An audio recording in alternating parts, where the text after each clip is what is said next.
ये सब इधर एक तरफ तो इस पर पुताई रहती है, यानी एक तरफ तो पोत के रखते हैं। ये तो होगी आपकी परावर्तक पृष्ठ। एक्स वाई कह दो, जोन से भी कहना है आपको कह दो, उससे मुझे कोई मतलब नहीं है। ठीक, अब वस्तु, ये रही वस्तु आपकी पी। ठीक है, ये वस्तु है साहब, ये बिंदु को अपन वस्तु कह रहे हैं। और चाहो तो ऐसे कर लो, ऐसा कर लेते हैं। चलो एक बिंब का और तरीका है अपने पास, वो बना लेते हैं। ऐसे कर लेते हैं, यूं कर लें। सीधी रेखा खींचने में दिक्कत होती है साली, है ना साहब?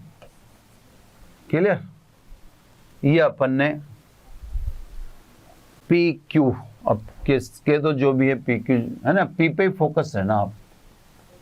ठीक यार, पी ही बना लेते हैं अपन, ज्यादा चक्कर में नहीं पड़ा। और फिर वो क्या है, चित्र बैठता नहीं है फिर, है ना? तो पी पे मैं तो बिंदु रख लेता हूँ। ये साहब मैंने बिंदु रख लिया है ना? आप तो वापस इस पे आ जाओ। ये बिंब कहलाएगा, है ना? हिंदी में इसे वस्तु भी आप कह सकते हैं, अंग्रेजी में ये ऑब्जेक्ट है। ठीक है साहब? अब आपको ये देखना है कि इसका प्रतिबिंब कहाँ बनेगा, है ना? प्रतिबिंब बनाने के लिए कितनी किरणें लेनी पड़ती हैं आपको? 2। ठीक है, मैं 2 किरणें लेता हूँ, है ना?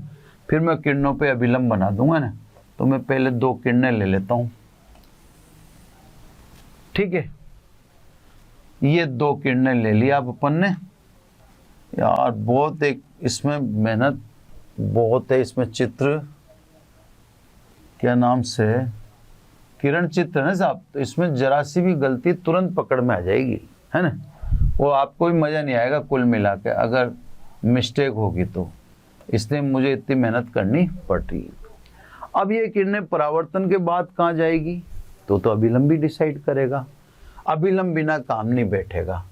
तो तल का लंब, मैं साहब देखो, मैं अनुमान से ठोकूंगा, मैं आपको पहले कह रहा हूँ, मेरे पास कोई और जुगाड़ भी नहीं है, इससे मैं कुछ नहीं कर सकता। ये साहब मैंने तल का लंब बना दिया। ठीक है, अब ये आप किरणें देख रहे हैं, है ना? आपतन कोण आपको दिख रहा है, ये आपतन कोण, ये देखो आई, है ना? बहुत ध्यान से एक एक को कर लेता हूं मैं पहले। अब स्वाभाविक परावर्तन कोण भी इतना ही होना चाहिए, तो देखो मैं कोशिश कर रहा हूं लगभग उतना ही बिठाने की, है ना? फिर भी अब थोड़ी बहुत मेरे से, मैंने बता दिया आपको, मिस्टेक हो सकती है। ये साहब मैंने परावर्तन कोण दिखा दिया, कोशिश मेरी बेहतर से बेहतर है।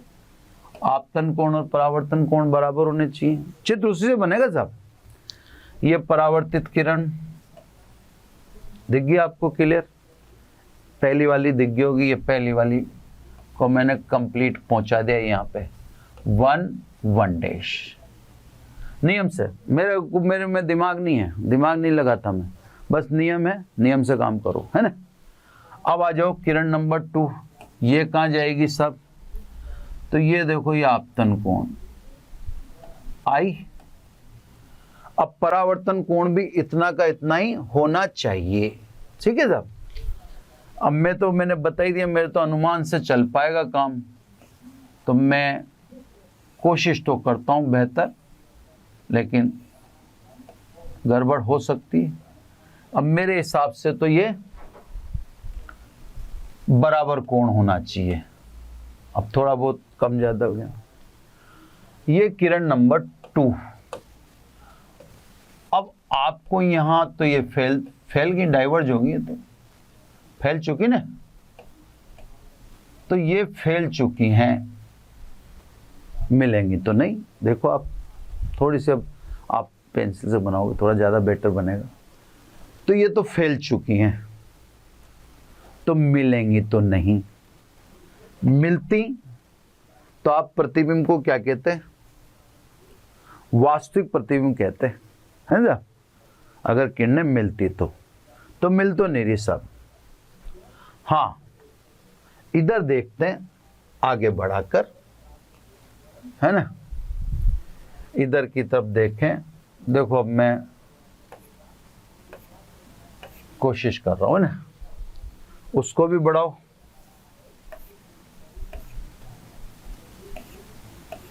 ठीक है, ये सब यहां पर मिलती हुई प्रतीत होती है, तो P का प्रतिबिंब बना P डैश। देख लो सब, है ना।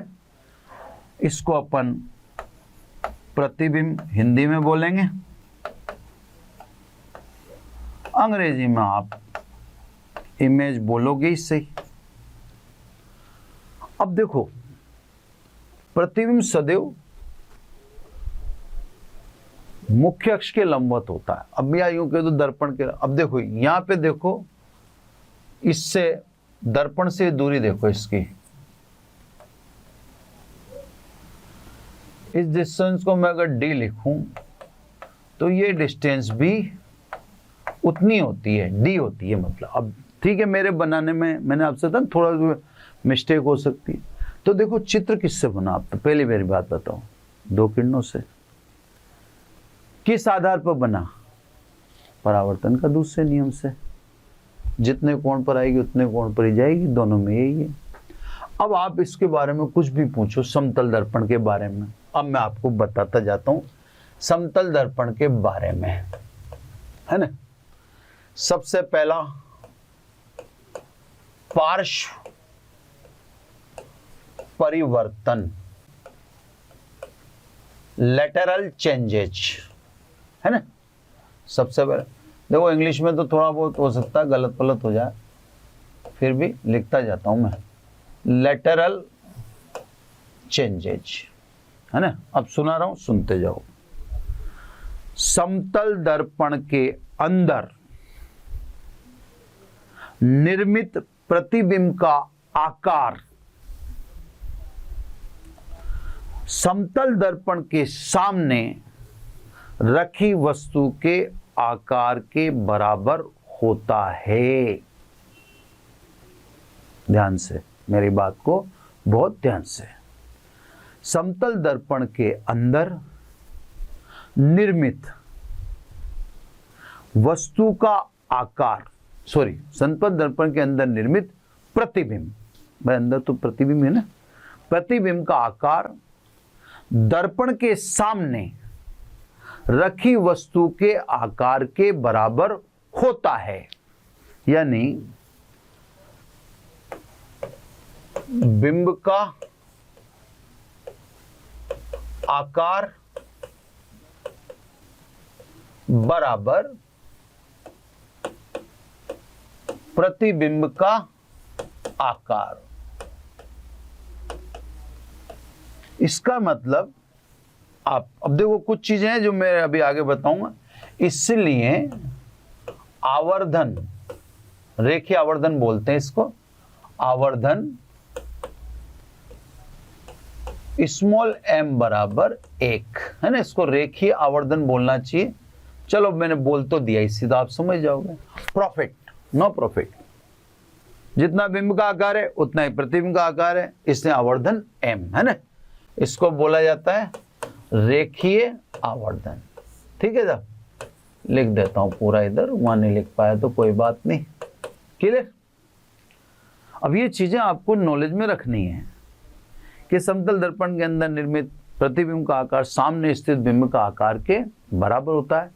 अगर उसको आप समझते हो तो आवर्धन m बराबर 1 से याद रख लो। m बराबर 1 तो बहुत बेटर है। अब आप कहोगे आवर्धन क्या होता है? अरे तो अभी गोलीय दर्पण आने दो, मैं तब बताऊंगा। अब गोलीय दर्पण आने तक वेट थोड़ी करूंगा मैं। समतल दर्पण की सारी बातें पढ़ा पढ़ोगे खत्म, नहीं तो फिर गोलीय दर्पण के साथ समय मेरे पास भौतिक राशियां आएंगी, फिर मैं उस समय आपको बताने लगूं। ऐसा फालतू का काम क्यों करें? समतल दर्पण के समय सारी बातें समतल दर्पण पे ही खत्म कर दो। ठीक है, कोई चीज अभी आवर्धन आप मान लो नहीं समझो, कोई दिक्कत नहीं है, आगे समझ जाओ, कोई प्रॉब्लम नहीं, आगे आ जाएंगी परिभाषा, है ना। लेकिन चलो ये बात तो होगी पार्श्व परिवर्तन, लेकिन बाईं चीज या बायां समतल दर्पण की ओर दाईं ओर दिखता है, और दायां समतल दर्पण के अंदर बाईं ओर दिखता है। मतलब लेफ्ट समतल दर्पण के अंदर राइट में दिखेगा, और राइट समतल दर्पण के अंदर लेफ्ट में दिखेगा। जैसे सिमेट्रिकल वर्ड देखते हो ना, ए देखोगे आप समतल दर्पण में सही दिख जाएगा, बी सही नहीं दिखेगा, ई सही नहीं दिखेगा, एम सही दिख जाएगा, डब्ल्यू सही दिख जाएगा, पी सही नहीं दिखेगा, है ना? क्योंकि समतल दर्पण में बाएं, जैसे मेरा बायां हाथ दाईं ओर दिखेगा और दायां हाथ बाईं ओर दिखेगा। ये प्रतिवर्ती परिवर्तन, यानी इसको कहते हैं इनवर्ट चेंजेज, इसको कहते हैं पार्श्व परिवर्तन। तो सब आकार तो बराबर है, लेकिन बायां दाईं ओर दिखाई देता है और दायां बाईं ओर दिखाई देता है। इस प्रतिवर्ती यानी इनवर्ट चेंजेज को या परिवर्तन को हम पार्श्व परिवर्तन कहते हैं। यह समतल दर्पण से संबंधित पहली बात होगी। अब समतल दर्पण से संबंधित दूसरी बात है ना, प्रतिबिंब की स्थिति। हर चीज, कोई दिक्कत नहीं है, कहां प्रतिबिंब होगा साहब, सब चीजें आपके सामने बता दी जाएंगी, सामने देख लो। समतल दर्पण के अंदर प्रतिबिंब की दर्पण से दूरी उतनी ही होती है जितनी सामने स्थित वस्तु की यानी बिंब की दर्पण से है। यानी अगर मैं दर्पण के सामने 2 मीटर दूर हूं तो मेरा प्रतिबिंब दर्पण के अंदर दर्पण से 2 मीटर दूरी बनेगा, यानी मेरे प्रतिबिंब और मेरे बीच की दूरी 4 मीटर होगी, क्योंकि 2 मीटर में सामने और 2 मीटर वो पीछे है, तो दोनों के बीच की दूरी कितनी होगी, 4 मीटर। अगर मैं समतल दर्पण से 2 मीटर और पीछे चला जाऊं तो समतल दर्पण से मेरी दूरी 4 मीटर होगी, तो मेरा प्रतिबिंब भी 2 मीटर और पीछे चला जाएगा, यानी उसकी भी दर्पण से अंदर दूरी 4 मीटर हो जाएगी, तो हम दोनों के बीच की दूरी कितनी हो जाएगी, 8 मीटर। तो सब समतल दर्पण के अंदर प्रतिबिंब की दर्पण से दूरी उतनी ही होती है जितना दर्पण के सामने स्थित बिंब की दर्पण से है। क्लियर? यानी समतल दर्पण वस्तु को न तो पास लाता है न दूर ले जाता है, न बड़ा करता है न छोटा करता है, कुछ भी नहीं है ना। चलो सब अगली बात, प्रतिबिंब की प्रकृति। हर चीज है ना साहब, प्रतिबिंब की नेचर कैसी है सब। तो सब समतल दर्पण के अंदर वस्तु का प्रतिबिंब आभासी होता है। आभासी मतलब सीधा, है ना। तो समतल दर्पण के अंदर निर्मित प्रतिबिंब आभासी व सीधा होता है, जिसे पर्दे पर प्राप्त नहीं कर सकते हैं, है ना। तो सब ये प्रतिबिंब की प्रकृति होगी, प्रतिबिंब की स्थिति होगी, पार्श्व परिवर्तन ये हो गया, है ना। आभासी है, सामने दिखेगी आपको, आभासी है तो सीधा है। चलो अब सब छोटी छोटी बातें बहुत सारी है ना, उन छोटी छोटी बातों का भी जिक्र करना पड़ेगा। अब देखो एक संबंध है समतल दर्पण की फोकस दूरी और वक्रता त्रिज्या में। ये संबंध तो अभी आपके सामने आया ही नहीं है, गोलीय दर्पण पढ़ेंगे तब आएगा। मैंने आपसे कह दिया ना, मैं इतना थोड़ी रुकूंगा। समतल दर्पण की पूरी बातें समतल दर्पण में ही समाप्त कर दी जाएंगी, उसके लिए वेट नहीं किया जाएगा, है ना, कि साहब अपन अगले टॉपिक का वेट करें। तो बिंब की स्थिति, बिंब प्रतिबिंब की प्रकृति। अब आ जाए साहब संबंध की बात कर रहा हूं। संबंध है साहब फोकस दूरी और वक्रता त्रिज्या के बीच संबंध F बराबर R/2। ये संबंध आपको वेट नहीं करना पड़ेगा, ये संबंध बहुत जल्दी आ जाएगा जब गोलीय दर्पण पढ़ाएंगे। अब सब आप इसको ये विशेष रूप से याद रखना, समतल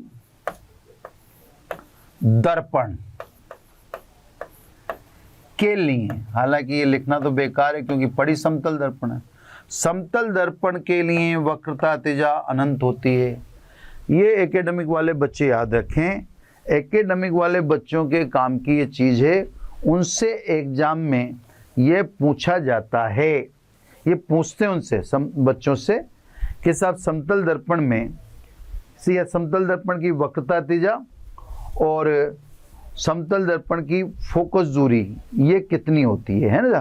तो इसलिए बच्चे इस बात का विशेष रूप से ध्यान रखें कि समतल दर्पण की वक्रता त्रिज्या अनंत होती, कैसे होती है ये जिक्र आएगा, और जिक्र आएगा तो मैं आपको बताऊंगा, है ना। अब जब R बराबर अनंत, इसलिए है ना F बराबर अनंत, तो साहब समतल दर्पण की फोकस दूरी भी क्या हुई, अनंत। ये साहब विशेष रूप से इंपॉर्टेंट है, इसका आपको विशेष ध्यान रखना पड़ेगा, है ना। ये सब आपके लिए बहुत ही आवश्यक चीज है। चलो साहब और बातें अपन करते जाएं। अगली बात है समतल दर्पण के अंदर पूर्ण प्रतिबिंब के लिए दर्पण की ऊंचाई कम से कम वस्तु की ऊंचाई की आधी होना जरूरी है।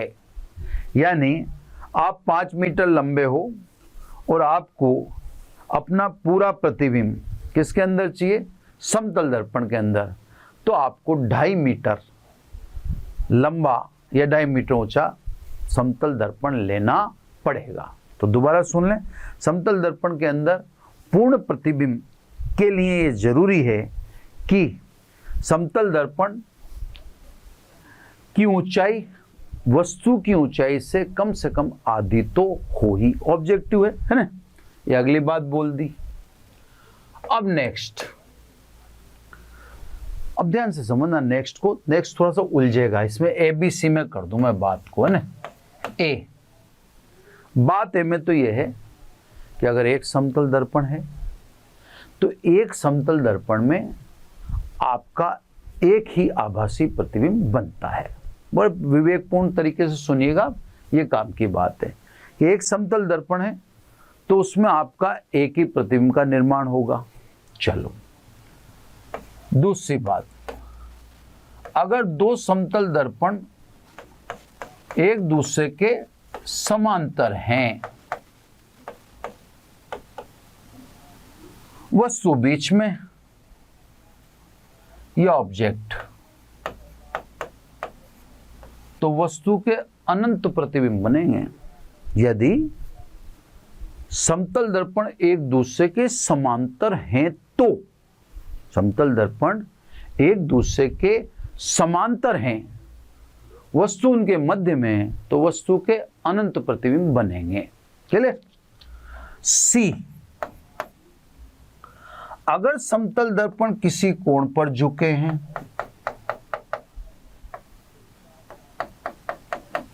है ना, कोण ये थीटा मान लो, इसमें ऑब्जेक्ट, चलो थीटा बड़ा हो गया, ऑब्जेक्ट भी तो रखना है मुझे, है ना, तो मैं पहले थीटा को समेटूं, छोटा कर दूं, है ना।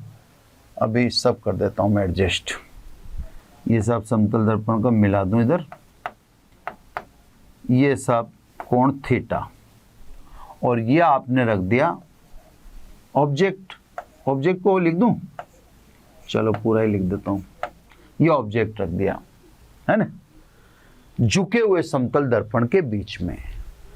तो सब प्रतिबिंबों की संख्या स्मॉल n 360 अपॉन थीटा, है ना,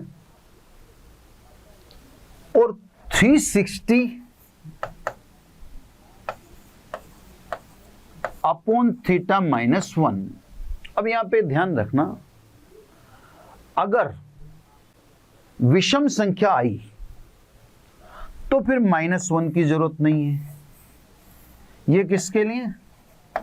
विषम की, विषम हो रहा हो, विषम की जगह, है ना, हटा दो, विषम है ना, तो विषम लिया। और अगर सम संख्या आती है, मैं अभी बता दूंगा उदाहरण से, तो आपको एक घटाना है। अब देखो सम संख्या सम विषम है। चलो अभी जैसे मान लो 2 सवाल ले लेते हैं अपन, छोटे छोटे हैं। 2 सवाल में जैसे एक सवाल अपन ने ले लिया, क्वेश्चन नंबर 1, इफ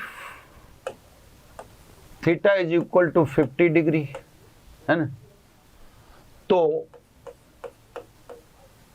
प्रतिबिंबों की संख्या बताओ। समतल दर्पण में कितने प्रतिबिंब बनेंगे?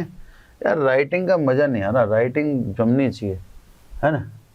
चलो पेन चेंज करता हूं, मैं तो रंग चेंज कर लेता हूं। थीटा बराबर समतल दर्पणों के बीच कोण 50 डिग्री है, तो आपको समतल दर्पण में प्रतिबिंबों की संख्या बतानी है। अब देखो n बराबर 360, थीटा का मान 50 है ना। अब पहले देख लें विषम आ रहा है क्या आ रहा है, ठीक है। 0 से 0, 5 7 35, 7.2 आया। 7.2 को क्या मानोगे राउंड फिगर में? भाई 7.2 प्रतिबिंब बनेंगे क्या? 7.2 प्रतिबिंब तो नहीं बनेंगे, तो इसकी राउंड फिगर क्या लोगे? 7। ये कौन सी संख्या है? विषम। विषम है तब आपको एक भी नहीं घटाना। कितने प्रतिबिंब बनेंगे? तो 2, अगर समतल दर्पण 50 डिग्री के कोण पर हैं तो ये विषम है ना।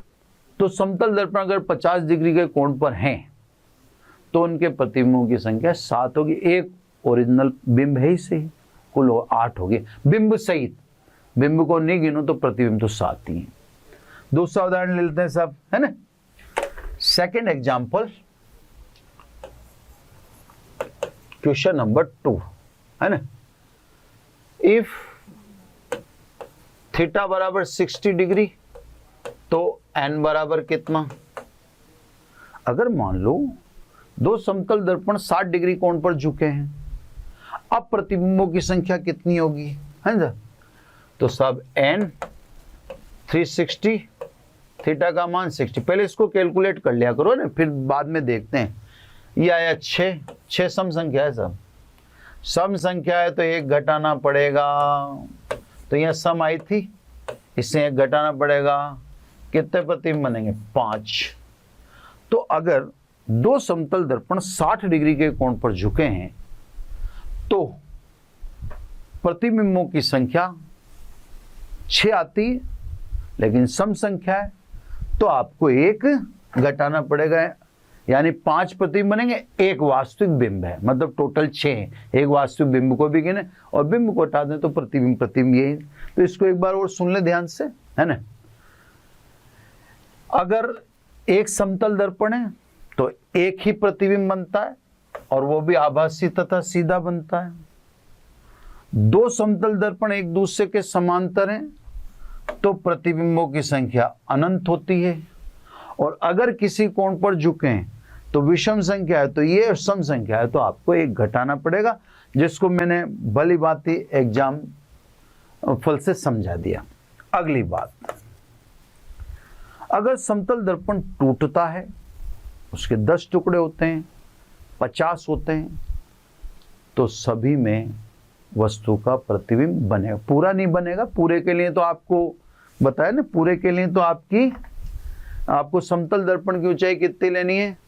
वस्तु की ऊंचाई के आधी, है ना। तो पूर्ण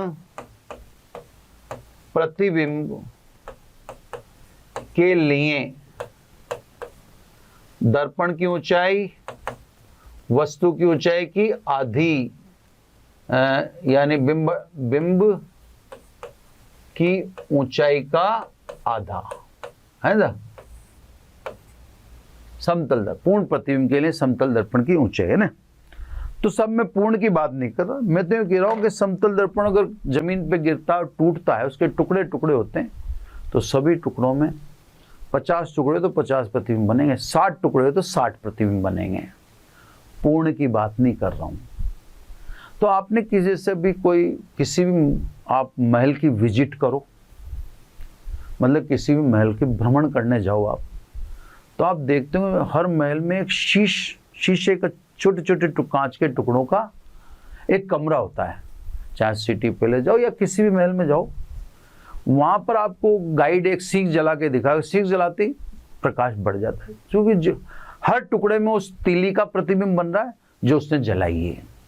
तो साहब समतल दर्पण के जितने भी टुकड़े होंगे, उन सभी टुकड़ों में, है ना, आपका प्रतिबिंब पूर्ण तो नहीं भाई, अगर वो आपकी हाइट का आधा है तो पूर्ण भी बनेगा, लेकिन छोटे छोटे टुकड़े हैं तो पूर्ण नहीं बनेंगे, पर सभी में आपकी इमेज बनेगी।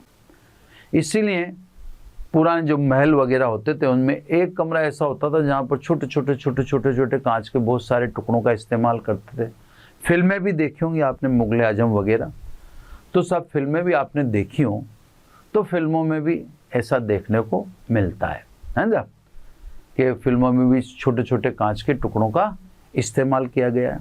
ठीक है, तो वहाँ पर तीली जलाते हैं, सीख वगैरह जलाते हैं, तो एकदम कमरा प्रकाशित हो जाता है, क्योंकि अगर 50 कांच के टुकड़े तो 50 तीलियां का प्रतिबिंब बनेगा, 100 टुकड़े तो 100 प्रतिबिंब बनेंगे। जितनी ज़्यादा कांच के पीसेज लगा रखे होंगे उतने ज़्यादा आपके प्रतिबिंब बनेंगे। ठीक है, तो सब अब बातें हैं, बस आप तो सुनते ना, वीडियो में मैंने कह दिया ना बहुत ही शानदार वीडियो बनेंगे यहाँ। अगर समतल दर्पण को थोड़ा सा हम ढक दें तो उसमें जो प्रतिबिंब बनेगा उसकी तीव्रता में, इंटेंसिटी में कमी आ जाएगी। एक सीधी सी बात है कि ये सब किरणों का ही तो कमाल है। प्रतिबिंब कौन बनाती? किरणें बनाती हैं। अब आपने समतल दर्पण का कुछ हिस्सा ही ढक दिया तो स्वाभाविक किरणों की संख्या में कमी होगी। किरणों की संख्या में कमी होगी तो जो किरणें प्रतिबिंब बनाती है उसकी तीव्रता में, इंटेंसिटी में कमी आ जाएगी। भाई जो भी आप समतल दर्पण के अंदर देख रहे हो जादू तो है नहीं, आपसे परावर्तित किरणें वहां जा रही हैं और वो परावर्तित किरणें उसके अंदर आपका प्रतिबिंब बना रही हैं। अब प्रतिबिंब के निर्माण में परावर्तित किरणों की संख्या जितनी ज्यादा होगी, प्रतिबिंब उतना ही शानदार होगा, उतना ही स्पष्ट होगा, उतना ही चमकीला होगा। क्लियर? तो कहने का मेरा मतलब है कि अगर आप उसका कुछ हिस्सा ढक दोगे तो स्वाभाविक है आपने आने वाली विकिरणों की संख्या में कमी कर दी, किरणों की संख्या में, तो प्रतिबिंब की तीव्रता में कमी होगी। एक बात हालांकि मैं बाद में भी कहूंगा, यहां भी कह देता हूं, अब बाद में याद आएगी तो बाद में भी कह दूंगा, पर यहां भी कह रहा है। एक बात विशेष रूप से ध्यान रखना कि दर्पण चाहे समतल हो चाहे गोलाकार हो, इसकी जो फोकस दूरी होती है, ये फोकस दूरी माध्यम पर निर्भर नहीं करती है ना? माध्यम पर फोकस दूरी निर्भर नहीं करती है ना? एफ। क्लियर? यानी कहने का मतलब समतल दर्पण को पानी में डुबो दें, फोकस दूरी परिवर्तित नहीं होगी, फोकस दूरी अनंत है, अनंत ही रहेगी। ठीक है साहब? तो सब समतल दर्पण के संदर्भ में ये बातें मैंने बताई है ना। अब ऑलमोस्ट सभी बातें मैं बता चुका हूं, फिर भी क्योंकि एपिसोड का तो टाइम हो गया, 1 घंटा हो गया, इससे ज़्यादा ले नहीं सकते अपन। अगला, इसके बाद अगला सब्जेक्ट लगता है, तो इसको मैं यहीं विराम देता हूं। कुछ बात बकाया होगी, मैं आते ही नेक्स्ट एपिसोड में बात करूंगा। ये बात आप इसको सुने ध्यान से। ऑलमोस्ट खत्म हो गया समतल दर्पण, लेकिन ठीक है, मैं नेक्स्ट लेक्चर करूंगा। अगर कुछ बाकी होगा तो मैं आपको कंटिन्यू कर दूंगा ना। तो बच्चों आज इतना ही। Thank you very much.